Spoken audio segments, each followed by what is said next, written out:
നമസ്കാരം. കഴിഞ്ഞ June 25-ന് check കേസുകളിലെ വാദികൾക്കെതിരെ കേരള ഹൈക്കോടതിയുടെ ഒരു വിധിയുണ്ടായിരുന്നു.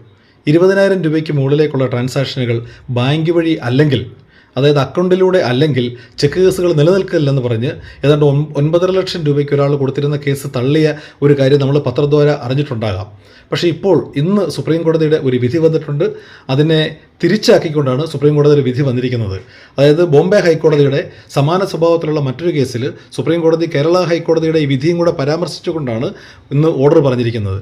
അതുപ്രകാരം 20,000 രൂപയ്ക്ക് മുകളിലേക്കുള്ള ട്രാൻസാക്ഷനുകൾ ബാങ്ക് വഴി അല്ലെങ്കിലും ചെക്ക് കേസുകൾ നിൽക്കുമെന്നും, ചെക്ക് കേസുകൾ നിലനിൽക്കുന്ന 2 പ്രിസംപ്ഷനുകൾക്ക് എന്തെങ്കിലും കോട്ടം തട്ടുമെങ്കിൽ മാത്രമേ ഉള്ളൂ ചെക്ക് കേസ് തള്ളിപ്പോകത്തുള്ളെന്നും അസന്നിഗ്ധമായി സുപ്രീം കോടതി പറഞ്ഞിട്ടുണ്ട്.